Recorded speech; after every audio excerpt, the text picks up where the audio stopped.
On était amené à travailler sur le lycée Lacanal suite à une consultation organisée par la région.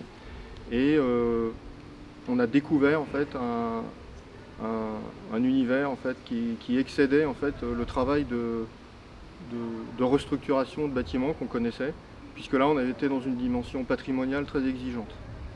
Alors, quand on se retrouve dans cette situation, on commence par essayer de comprendre qui est l'auteur de l'édifice, essayer de comprendre sa pensée, et là on a été bien servi, puisque du coup on était avec l'architecte Anatole de Baudot, disciple de Viollet-le-Duc, dans un courant de pensée très clair, le courant de pensée rationaliste, hygiéniste, qui a fabriqué en fait la typologie de ce lycée, son organisation intérieure, ses dispositifs de ventilation, d'éclairement naturel, etc.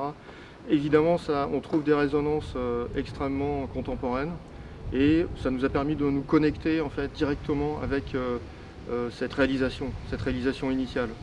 Ça nous a permis de revisiter, d'essayer de comprendre, d'approfondir ce qui a mené en fait à cette construction. Et ça nous a permis après, nous, de nous concentrer sur la partie réduite sur laquelle on avait à travailler. C'est-à-dire qu'on a fait un travail général pour arriver en fait, à comprendre en fait, sur la partie restauration sur laquelle on doit travailler, la restructuration complète de cette restauration. Il fallait qu'on comprenne l'ensemble. Alors la commande en fait c'était de restructurer une restauration qui commençait à devenir obsolète dans son fonctionnement, dans les flux, dans le fait qu'il y avait une augmentation en fait, des demi-pensionnaires, et le fonctionnement actuel ne répondait plus du tout en fait, à la fois aux normes actuelles, au système de distribution et surtout aux surfaces. Donc les surfaces ont été perdues. Non seulement la population de demi-pensionnaires a triplé, mais des surfaces ont été perdues. Donc la commande, c'est restructurer tout à l'intérieur de l'existant et en même temps proposer une extension dans un vide, donc les vides des cours existantes de l'actuelle restauration. C'est cette partie-là en fait qui devient épineuse, et c'est là où effectivement on est rentré dans un dialogue avec les bâtiments de France et les ACMH. Parce que en fait, toute la question qui commence à se poser, dès qu'on intervient en débordant en fait, les limites du périmètre du bâtiment, c'est pourquoi on le fait, et comment on va le faire, et comment on va s'inscrire dans le temps. En fait, cette commande et ce projet en fait, nous a permis de réfléchir, d'élargir en fait, notre réflexion non seulement à l'espace, mais au temps. Donc l'exigence par exemple des monuments historiques, c'était de nous demander d'avoir un bâtiment réversible, c'est-à-dire démontable. On trouvait ça tout à fait logique puisqu'on ne pensait pas du tout fabriquer des éléments durs, mais ça nous a permis d'affiner et d'affûter en fait l'exigence. La deuxième exigence, c'est de restituer à l'identique tout ce qui pouvait l'être. Donc cette double exigence, à la fois d'accepter en fait d'intervenir dans des volumétries existantes en les débordant, d'une part, mais en pouvant offrir un mécanisme de réversibilité et de démontage.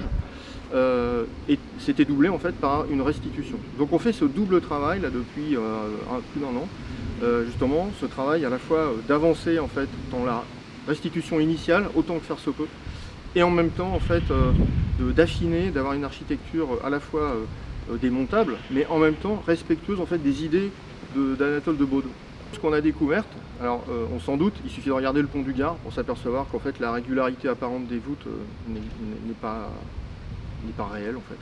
Donc il y a une différence entre l'irrégularité réelle en fait de l'ordonnancement et des trames et la réalité des trames. Et donc quand on a commencé simplement à poser en fait nos trames en fait sur l'existant pour regarder où on posait notre structure, on s'est aperçu qu'il n'y avait pas de correspondance en vis-à-vis entre les poteaux. Donc à partir du moment où on a découvert ça, on s'est aperçu qu'on avait une géométrie qu'on ne pouvait pas prendre telle qu'elle. C'est-à-dire qu'il fallait aussi réinterpréter cette géométrie, d'où l'idée en fait de reprendre le système de motifs triangulaires qu'on retrouve ailleurs en fait dans les motifs du projet, et d'en faire en fait un élément structurel. C'est-à-dire que la structure du bâtiment, étant donné qu'il n'y avait pas de correspondance en vis-à-vis entre les poteaux, on l'a faite en losange et en maillage. C'est-à-dire qu'on a tissé un lien entre les deux vis-à-vis en fait, des deux bords en fait, des pavillons qu'on devait construire.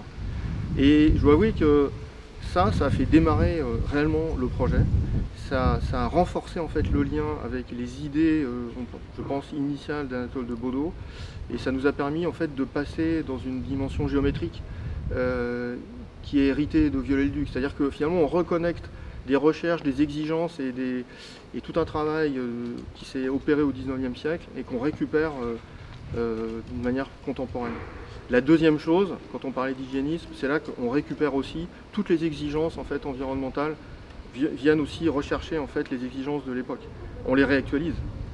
Mais la ventilation naturelle, la lumière naturelle, l'économie de matériaux, la réversibilité, le recyclage et le réemploi, tout ça, en fait, ça s'inscrit aussi dans une continuité. Donc c'est ça qu'on découvre en faisant ce projet.